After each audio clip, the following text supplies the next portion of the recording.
Please subscribe my channel, like చేయండి, press bell icon మరియు skip చేయకుండా లాస్ట్ వరకు చూడండి. దేవుడు ఎక్కడున్నాడు? సర్వభూతస్థితం యో మాం భజత్యేకత్వమాస్థిత సర్వథా వర్తమానో పీ స యోగి మయి వర్తతే. ఎవరైతే సకల భూతములలో ఉన్న నన్ను భేదబుద్ధి లేకుండా చూస్తాడో అటువంటి ఎక్కడ ఏ కాలంలో ఏ విధంగా ప్రవర్తించినా అతడి మనసు మాత్రం ఎల్లప్పుడూ నాయందే లగ్నమై ఉంటుంది. దేవుడు ఎక్కడ ఉన్నాడు అనే సందేహము ప్రతి వాడికి కలుగుతుంది. ఎందుకంటే దేవుడు కనపడడు కాబట్టి. అందుకే పోతనగారు ఒక ఆణిముత్యం లాంటి పద్యం మనకు అందించాడు. ఇందుకలడందులేడని సందేహము వలదు చక్రి సర్వోపగతుండు. ఎందెందు వెదకి చూచిన అందందే కలదు దానవాగ్రని వింటే. భగవంతుడు ఇక్కడ ఉన్నాడు అక్కడు లేదు అనే సందేహము వదిలిపెట్టాలి. భగవంతుని కోసం వెదకాలి. దానికి మార్గము ధ్యానమార్గము. ఇక్కడ ఇంకో మాట కూడా అన్నారు. చక్రి సర్వోగతుండు, దేవుడు అంతటా ఉన్నాడు. చక్రి అనే వాడటంలో అర్థం చక్రానికి అంచులు లేవు, విస్తరించుకుంటూ పోతుంది, అంతం ఉండదు. అలాగే భగవంతుడు సర్వవ్యాపి, అంతం లేదు. ఎక్కడెక్కడ వెదికితే అక్కడక్కడే ఉన్నాడు.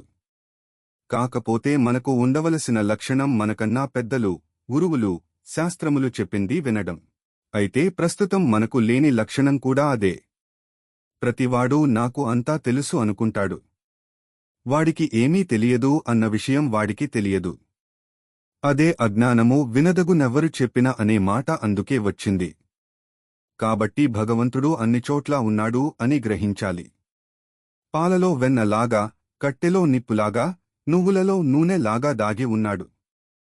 మదిస్తే కనపడతాడు. ఎన్ని ఆభరణములు ఉన్నా అందులో ఉండే మూల పదార్థము బంగారము, రకరకాల కుండలు ఉన్నా అందులో ఉండే మూల పదార్థము మట్టే.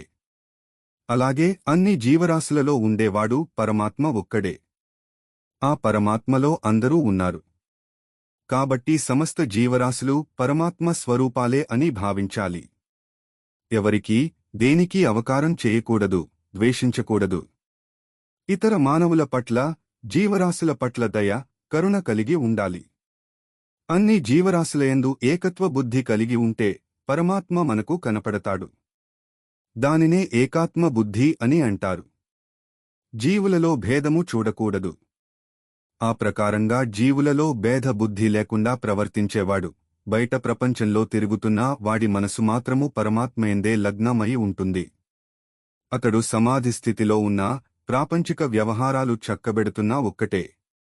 ముల్లు ఎల్లప్పుడూ ఉత్తర దిక్కునే చూపిస్తుంది, అలాగే జ్ఞాని మనసు ఎల్లప్పుడూ భగవంతుని వైపు తిరిగి ఉంటుంది. సర్వథా వర్తమానోపి అంటే ఏ ఆశ్రమంలో ఉన్నా అని అర్థం చెప్పుకోవచ్చు. అతడు బ్రహ్మచర్యము, గృహస్థు, వానప్రస్థము, సన్యాసము ఏ ఆశ్రమంలో ఉన్నా మనసు మాత్రం పరమాత్మయందే లగ్నం అయి ఉంటుంది. అంతేకాని ఏ విధంగా ప్రవర్తించినా అని విపరీతార్థము తీయకూడదు. అంటే నేను జ్ఞానిని కదా, నా ఇష్టం వచ్చినట్టు ప్రవర్తించవచ్చు కదా అని అనుకోకూడదు. అలా ప్రవర్తిస్తే అంత ఎత్తు శిఖరం నుండి కిందపడతాడు. ఇక్కడ ఇంకొక విషయం కూడా మనం గమనించాలి. మనసును ఆత్మలో ఉంచిన యోగి మరలా రజోగుణమో తమోగుణమో వంక మళ్లడం చాలా అరుదు. ఒకవేళ మళ్లితే అతనికి జ్ఞానం ఇంకా రాలేదు అని అర్థం. అలా చెప్పుకుంటున్నాడు అని అనుకోవచ్చు. ఆత్మజ్ఞానం పొందినవాడు మరలా ప్రాపంచిక సుఖముల వంక మళ్లడు. కాబట్టి శ్రీకృష్ణుడు గోపికలతో రాసక్రీడలు చేశాడు, 8 మంది భార్యలను చేసుకున్నాడు. ఆయన జ్ఞాని కదా, ఇలా ఎందుకు చేశాడు అనే శుష్క తర్కాలు చెబుతుంటారు. మరి ఆయన భగవద్గీత కూడా చెప్పాడు, మనం చెప్పలేము కదా. అది ఆలోచించాలి. కాబట్టి ఆత్మజ్ఞానము పొందినవాడు మరలా అధోగతి పాలు కాకుండా చాలా జాగ్రత్త పడాలి. బయట ప్రపంచములో తిరుగుతున్న మనసు మాత్రము పరమాత్మయందే లగ్నం చేయాలి. అతడే నిజమైన జ్ఞాని అనిపించుకుంటాడు. దేవుడిని తెలుసుకోగలడు.